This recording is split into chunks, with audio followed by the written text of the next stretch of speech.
এই মহিলা কয়জনের হাড় দিয়ে তৈরি হলেন? সুন্দর একটি প্রশ্ন। এই প্রশ্নটা অনেকেই করেন। দেখুন, এই প্রশ্নের ভিত্তি হলো একটা ভুল ধারণা। এই প্রশ্নকর্তা শুরুতে ভুল দেওয়া শুরু করেছেন। তিনি মনে করেছেন, এবং অনেকেই মনে করেন, যে যত স্ত্রী আছে পৃথিবীতে সব স্ত্রীরা সৃষ্টি হয়েছেন কোত্থেকে? তার স্বামীর হাড় থেকে, বাম পাঁজরের হাড় থেকে। স্বামীর বাম পাঁজরের হাড় থেকে স্ত্রী তৈরি হয়েছেন, সব স্ত্রীরা এরকম। এই না আমাদের সমাজের ধারণা? এটা একটা ভুল, ভিত্তিহীন একটা ধারণা। তাহলে যে বেচারির বিয়েই হয় নাই, এরকম অনেক মহিলা আছে না, বিয়ে হওয়ার আগে দুনিয়া থেকে চলে গেছে, আছে না নাই? তাহলে এই বেচারির কার হাড় থেকে তৈরি হলো? তারপরে যাইয়া আপনার যে মহিলা 2-3 জায়গায় বিয়ে হয়েছে, এই মহিলা কয়জনের হাড় দিয়ে তৈরি হলো? এই সমস্ত প্রশ্ন আছে কি আসে না? আসলে হাদিসে এরকম বলা হয় নাই। কোরআনে কারীমে আল্লাহ সুবহানাহু ওয়া তাআলা যে কথাটি বলেছেন তা হলো, ইয়া আইয়ুহান নাসু তাকু রাব্বাকুমুল্লাযী খালাকাকুম মিন নাফসিন ওয়াহিদা।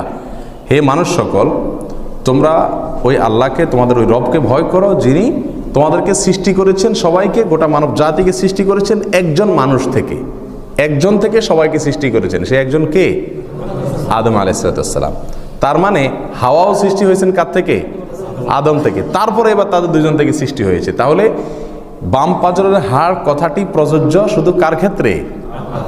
আদম হাওয়ার ক্ষেত্রে। যে মা হাওয়া, তাকে আল্লাহ তাআলা সৃষ্টি করেছেন কোত্থেকে? আদম আলাইহিস সালামের বাম পাঁজরের হাড় থেকে। আদম আসলামকে মাটি থেকে তৈরি করেছেন, তার বাম পাঁজরের হাড় থেকে তৈরি করেছেন তার স্ত্রী হাওয়াকে। এরপরে এই দুজন থেকে শত শত হাজার হাজার বা লক্ষ লক্ষ কোটি কোটি অগণিত নারী পুরুষ সৃষ্টি করেছেন কে? আল্লাহ সুবহানাহু ওয়া তাআলা। এই আয়াত থেকে বোঝা গেল যে বাম পাঁজরের হাড় দিয়ে তৈরির বিষয়টা শুধুমাত্র কার ক্ষেত্রে ঘটেছে? হাওয়ার ক্ষেত্রে ঘটেছে।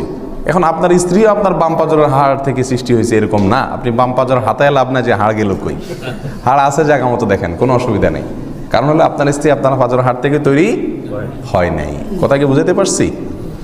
এছাড়া রাসূল করিম সাল্লাল্লাহু আলাইহি সাল্লামের যে হাদিস আছে, সে হাদিসের ভেতরে যে ভাষ্য রয়েছে, সে ভাষ্যটা হলো যে মহিলাদেরকে সৃষ্টি করা হয়েছে বাম পাঁজরের হাড় থেকে। এর মানে এই না যে প্রত্যেক মহিলাকে একজন একজনকে যার যার বাম পাঁজরের হাড়। তার মানে তাদের গোড়া উৎপত্তি হলো বাম পাঁজরের হাড় থেকে।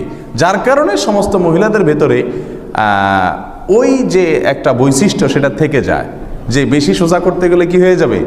ভেঙে যাবে। হাদিসে আসছে, নবী সাল্লাল্লাহু আলাইহি ওয়াসাল্লাম বলেছেন, যদি বেশি সোজা করতে চাও তাহলে কিন্তু ভেঙে যাবে। মহিলা মানুষ নিয়ে খুব বেশি টানাটানি করতে যাও না, খুব কৌশলে সোজা করার চেষ্টা করিও। কোনো সন্দেহ আছে?